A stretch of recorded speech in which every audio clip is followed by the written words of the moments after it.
계속 저희들이 이 고린도 교회의 분쟁과 분열의 문제를 해결하는 방법을 살펴보고 있습니다.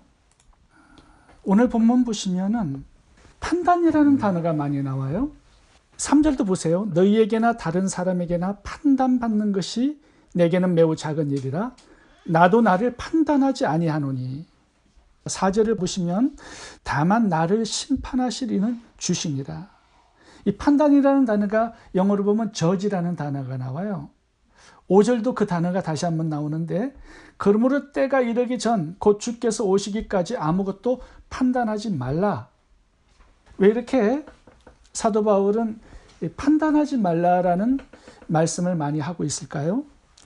지금 고린도 교회의 이 분쟁의 문제가 어디에서 출발되었는지를 지금 알려주고 싶어서 그런 것입니다. 성도들이 사역자들을 자기 기준을 가지고 판단하고 당을 짓고 그리고 다른 파들을 공격하고 비판하고 정죄하는 이 판단에서부터 모든 죄악들이 출발되고 있음을 알려주고 있는 것입니다. 1절에 보시면 게바, 바울, 아볼로 이 교회 사역자들을 하나님의 일꾼, 하나님의 비밀을 맡은 종으로 표현하고 있습니다. 일꾼이라는 단어는요, 노예라는 뜻이에요. 가장 낮은 계급의 노예를 뜻하는 단어입니다. 하나님의 비밀을 맡은 종, 이거는 하우스 매니저라는 뜻이에요. 다시 말하면 이 두 가지 단어가 주인에게 소속되어 있는 사람이라는 그런 말씀을 하고 있습니다. 주인을 바라보아야지 왜 주인에게 소속된 종들을 바라보고 너희의 기준들을 가지고 평가하고 판단하느냐, 이 얘기를 하고 있는 것입니다. 종들과 노예를 판단하는 사람은 누구예요? 주인이죠. 남들이 남의 종들을 함부로 판단해서는 안 된다라는 메시지를 주고 있습니다. 그러면서 이 사도 바울은 나는 하나님의 일꾼이요 종으로서 하나님께서 맡겨주신 그 사역에 충성할 뿐이다, 이렇게 말씀을 하고 있습니다. 그러니까 너희들이 어떤 잣대를 가지고 게바, 바울, 아볼로 누가 더 크고 누가 더 능력이 있고 누가 더 뛰어나고 위대하느냐, 이렇게 비교하면서 남을 함부로 판단하지 말라고 말씀을 하고 있는 것입니다. 오늘 본문을 통해서 우리가 왜 판단하지 말아야 할지 세 가지 이유를 살펴보도록 하겠습니다. 첫 번째는 이 판단에서부터 모든 죄악이 출발하기 때문입니다. 오늘 본문은 고린도 교회 성도들에게 그들의 교회 분쟁의 문제가 어디에서부터 시작되었는지를 보여주고 있습니다. 성도들이 애초부터 분쟁을 일으키려고 한 것은 아닙니다. 그런데 남을 판단하는 이 작은 죄에서부터 교회에 엄청난 죄악들이 출발을 했다라는 거예요. 큰 죄악들을 불러왔어요. 어디서? 남을 판단하는 이 죄에서부터 말이죠. 이 판단의 죄가 점점 자라가지고 교회를 네 개로 쪼개버렸습니다. 마귀가 틈을 타고요, 성도들끼리 대적해서 싸우는 이 죄악으로 번져나간 것입니다. 성도들이 게바, 바울, 아볼로를 비교하고 판단했죠. 바울에게는 엄청난 능력이 있었기 때문에 참된 종으로 보았습니다. 그래서 바울을 중심으로 교회 안에 바울파를 만들었어요. 근데 문제는 뭐냐면 바울은 12제자에 속한 사람이 아니었죠. 그래서 사도가 아닙니다. 그래서 예수님의 수제자인 베드로를 중심으로 해서 게바파를 만들었어요. 그런데 베드로에게는 약점이 있었습니다. 대졸학력자가 아니었어요. 바울은 지성을 갖춘 사역자였지만 설교가 약했습니다. 그래서 탁월한 설교가인 아볼로를 데려다가 아볼로파를 만든 거예요. 성도들이 자기가 좋아하는 사역자들을 기준으로 해서 남을 비교하고 판단했습니다. 그 결과 교회가 네 파로 쪼개지는 이 분쟁의 무서운 죄를 열매로 맺은 거예요. 모든 죄의 출발점이 어디입니까? 내 기준으로 남을 판단하는 여기서부터예요. 6절에 보시면 또 하나의 죄가 나옵니다. 6절에 보시면 기록된 말씀 밖으로 넘어갔어요. 사도 바울이 또 아볼로가, 게바가 성도들에게 말씀을 가르치는 사역을 했습니다. 많은 말씀들 중에 남을 판단하지 말라는 말씀도 있었겠죠. 이 말씀을 넘어간 거예요. 근데 넘어갔더니 어떤 일이 벌어졌습니까? 이제 위험 수위에 도달합니다. 판단하지 말라, 비판하지 말라는 성경 말씀 밖으로 넘어가게 되었고요. 그래서 이제 죄악이 점점 자라납니다. 6절 후반부를 봐보세요. 서로 대적하여 교만한 마음을 가지게 된 거예요. 이 대적이라는 단어가 어디에 많이 쓰이냐면요, 마귀에게 주로 쓰인 단어입니다. 하나님을 대적하는 자죠. 이제 마귀에게로 넘어가는 그런 수준에 있었던 것입니다. 교만한 마음, 이거는 누구에게 붙여진 단어죠? 마귀에게 붙여진 단어입니다. 지금 더 큰 죄악으로 발전한 거예요. 아담과 하와가 선악과를 먹고 싶은 욕심이 점점 자라서 선악과를 따먹고 하나님같이 되려고 하고 이 땅에 온 인류를 전부 다 죽여놓았습니다. 예수님까지 죽였죠. 이 판단이 결코 작은 죄악이라고 생각하지 말라는 것입니다. 교회를 네 개로 쪼개버렸고요. 주님의 몸을 쪼갠 거죠. 다툼과 분쟁을 가져왔고요. 말씀을 벗어나게 했고요. 서로를 대적하게 만들었고 마귀의 성품인 교만의 상태까지 가게 만든 것입니다. 서로를 향하여서 이를 갈고 비방하고 욕하고 남의 단점과 약점과 허물을 덜추어내고 공격하고 대적하는 단계까지 나아갔습니다. 마음이 너무나 강팍해졌어요. 날카로워졌어요. 마귀가 쳐놓은 덫에 걸려들게 된 것입니다. 8절에 봐보세요. 굉장히 심각한 제약으로 나아갑니다. 너희가 이미 배부르며 이미 부요하며 우리 없이 왕노릇하였도다. 굉장히 심각한 수준입니다. 배부르고 부요하고 왕노릇했다. 이제 영적 교만을 넘어서 마귀에게 사로잡힌 모습이에요. 왕노릇하고 있어요. 교회의 주인이 바뀌어버렸어요. 사도들도 아니에요, 주인이. 예수님은 물론 주인이 아니에요. 성도들이 주인이 되어버렸어요. 판단하고 정죄하고 대적하고 사도의 가르침을 무시하고 자신들이 교회의 주인이 되어서 모든 영적인 일을 분별하고 결정해버리는 굉장히 큰 죄악의 수렁에 빠지게 된 것입니다. 작은 생각의 판단, 결코 작은 죄라고 생각하지 말라는 것이죠. 여기에서부터 큰 죄들이 열매로 맺게 된다고 말씀하고 있습니다. 두 번째, 왜 우리가 판단하지 말아야 하는가? 우리는 정확하게 판단할 수 없기 때문입니다. 고린도 교회 성도들은 사도들의 겉모습만 보았고요. 또 다른 사람들의 겉모습만 보고 판단하고 정죄하고 대적을 했을 것입니다. 마음의 생각과 동기, 목적까지 볼 수 있었을까요? 그렇게 할 수는 없었겠죠. 그러므로 정확한 판단을 할 수 없는 것입니다. 겉은 거룩한 척하지만 속은 더럽고 음행이 가득하고 돈 욕심이 가득한 사람들이 얼마나 많습니까? 겉으로만 보고 판단하게 되면 항상 실수하게 되고 더 큰 죄를 짓게 되어 있습니다. 사무엘상 1장을 보면 한나의 기도하는 모습이 나옵니다. 너무나 본인나로부터 고통을 당해서 마음이 괴로워서 성전에 들어가서 흐느끼 울면서 기도를 하고 있었어요. 엘리 제사장이 한나의 모습을 보고 대낮에 술 먹고 주정한다라고 책망을 했습니다. 거룩한 여인을, 하나님이 사랑하는 여인을 부정한 여인으로 잘못 오해하고 판단한 것이죠. 눈물로 기도하는 남의 억울한 사정도 모른 채 함부로 판단한 엘리 제사장의 실수가 하나님 보시기에 얼마나 악한 죄악입니까? 민수기 12장을 보셔도 구스 여인을 취한 모세를 죄인으로 판단하고 비방했다가 문둥병의 저주를 받은 미리암의 이야기가 나옵니다. 하나님은 모세를 잘못했다라고 판단하고 정죄하신 적이 없습니다. 그런데 미리암이 재판장으로 나섰어요. 모세야, 너 어떻게 구스 여인을 취하여서 아내로 삼을 수 있느냐? 모세의 겉모습만 보고 함부로 판단한 죄를 지은 거죠. 하나님께서 이것을 진노하시고 미리암에게 문둥병의 저주를 내리셨습니다. 함부로 남을 판단하는 죄가 얼마나 위험한지를 경고해 주는 이야기입니다. 마태복음 7장을 보시면 엄청난 능력을 행한 종이 나옵니다.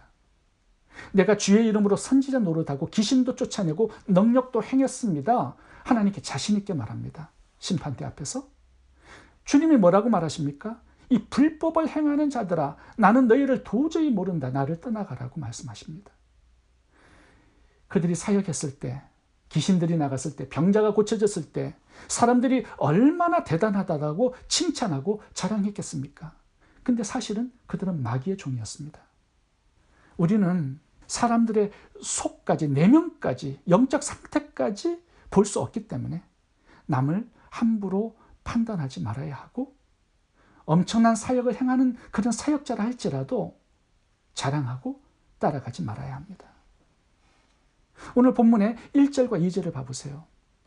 사도 바울은 자신을 단지 그리스도의 일꾼, 노예로, 또 하나님의 말씀을 맡은 종으로 그렇게 여기면서 하나님께서 맡겨주신 사역에 단지 충성할 뿐이다 라고 말씀을 하고 있습니다. 왜요? 남을 판단하고 나의 어떤 기준을 가지고 남을 정죄하는 것, 그거는 하나님께만 속한 권한이기 때문에 자신은 단지 맡은 일에 충성할 뿐이다, 이렇게 말씀을 하고 있습니다. 세 번째, 우리가 판단하지 말아야 할 이유는 하나님의 고유한 권한이기 때문입니다. 하나님만이 정확하게 판단하고 심판하실 능력과 권한이 있습니다. 이 하나님의 고유 권한을 인간이 침범하지 말아야 합니다. 하나님만이 하시는 이 심판권을 침범하는 것은요, 하나님의 보좌를 넘보는 엄청난 대역죄를 짓는 것입니다.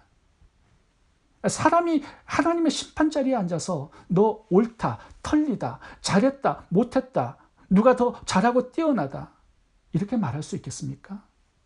이것은 하나님께서 하실 일이라는 것이죠. 그래서 이것을 법정 용어로 월권행위라고 말하는 것입니다. 일반인이 재판장의 자리에 앉아서 재판을 하는 것과 똑같은 거죠. 이게 범죄 행위입니다. 사도 바울은 3절에 보시면 판단하고 심판하는 것은 하나님의 고유 권한이기 때문에 나는 침해하지 않겠다라고 말씀합니다. 3절부터 읽어보겠습니다. 너희에게나 다른 사람에게나 판단받는 것이 내게는 매우 작은 일이라. 나도 나를 판단하지 아니하노니 내가 자책할 아무것도 깨닫지 못하나 이로 말미암아 어렵다함을 얻지 못하노라. 다만 나를 심판하실 이는 주시니라. 그러므로 때가 이르기 전 곧 주께서 오시기까지 아무것도 판단하지 말라. 심판의 날까지 나는 판단하고 살지 않겠다라고 말씀합니다. 왜? 그게 하나님의 고유 권한이기 때문이라는 거죠. 그래서 5절 후반부를 보세요. 그가 어둠에 감추인 것들을 드러내고 마음의 뜻을 나타내시리니, 우리가 볼 수 없는 마음의 숨은 뜻과 동기까지 덜쳐내시겠다는 겁니다. 그때 각 사람에게 하나님부터 칭찬이 있으리라. 어떤 사람들은 심판을 받겠죠. 어떤 사람들은 칭찬과 상급을 받을 것입니다. 오늘 본문에 사도 바울이 이렇게 말씀합니다. 3절 보세요. 사람에게 판단받는 것은 내게 매우 작은 일이다. 왜냐하면 나는 잘못한 것이 없기 때문이다. 그러나 나는 내 자신을 옳다고 판단하지 않는다. 그 이유는 내가 범죄한 것은 없지만 내가 의로운지 아닌지를 판단하실 분은 오직 주님이시기 때문이다. 사도 바울이 나는 의롭다, 범죄한 적이 없다, 아무리 스스로를 의롭다라고 주장해도 하나님께서 그렇게 인정해 주시지 않는다면 그의 의는 진정한 의가 될 수 없다라고 말씀하는 겁니다. 완벽한 심판자, 판단자가 나를 판단해 주시는 그날까지 나는 기다리겠다, 이렇게 말씀하는 거죠. 그날이 되면 나의 모든 사역의 마지막 결과가 빛으로 드러나게 될 것이다. 하나님만이 인간을 심판하실 수 있는 권한이 있으시다라고 말씀하는 것입니다. 그래서 나는 남을 판단하거나 내 자신도 판단하지 않겠다. 왜? 하나님만이 유일한 심판자가 되시기 때문이다. 그러므로 나는 하나님께서 맡겨주신 나의 작은 사역에 충성할 뿐이다. 이렇게 말씀을 하고 있습니다. 제가 참 좋아하는 사역자 중에 TV 조슈아 목사님이 있습니다. 이분은 나이지리아 목사님이신데요. 아프리카에서도 굉장히 크게 사역을 하셨어요. 모르는 사람이 없습니다. 근데 이분이 미국으로까지 진출을 하셨어요.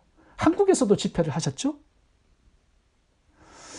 이분의 사역에는요, 엄청난 병자들이 고쳐집니다. 그리고 귀신들이 그렇게 많이 떠나가요. 엄청난 능력을 가진 사역자입니다. 그분에게 안수받으려고 줄을 엄청나게 길게 서는 모습도 제가 보았습니다. 한국의 잠실 경기장에서 집회를 했을 때 앉을 자리가 없을 정도로 사람들이 많이 왔습니다. 그런데 이분의 숨겨진 비리를 밝혀낸 한 방송국 카메라만이 있었습니다. 집회를 하는데요, 휠체어에 앉아있는 환자가 안수를 받았습니다. 근데 그 환자가 그 자리에서 벌떡 일어나더니 뛰기 시작하는 겁니다. 기적이 일어난 거예요. 다리가 고쳐졌어요. 근데 이 방송국 카메라맨이요, 이분이 누구인지를 추적해서 발견한 것입니다. 이 사람이 스태프 멤버였어요. 같이 모여서 팀 미팅을 하는 그 사람이 옷을 갈아입고요, 관중석에 앉아서 휠체어를 타고 앉아 있었던 것입니다.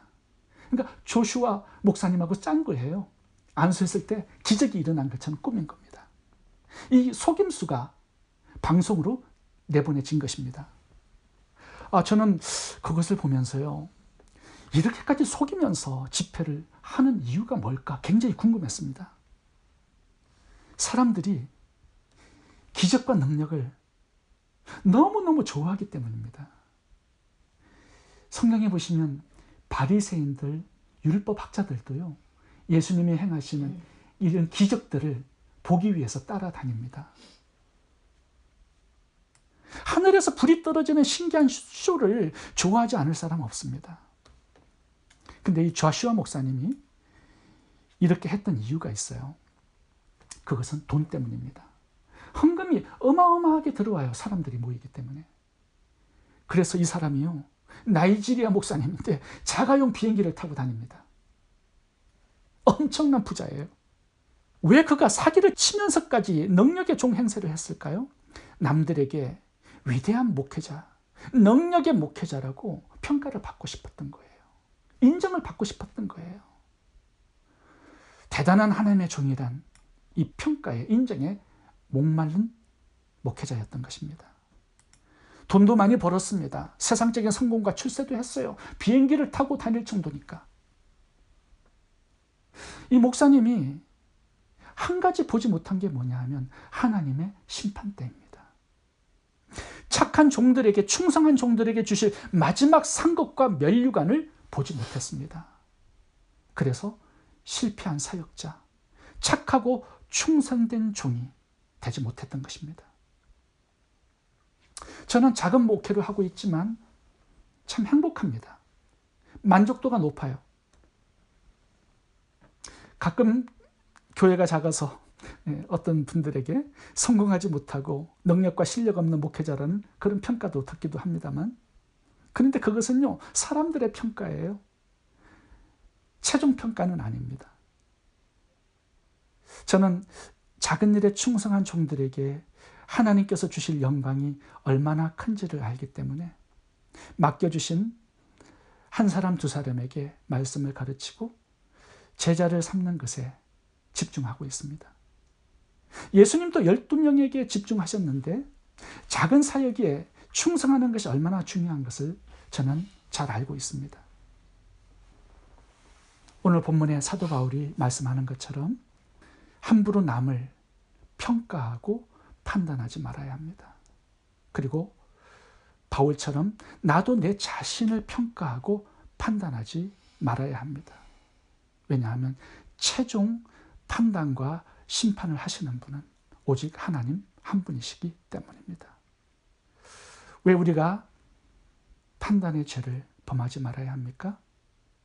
나의 기준으로 남을 판단하는 것은 큰 제약으로 나가는 출발점이 되기 때문입니다.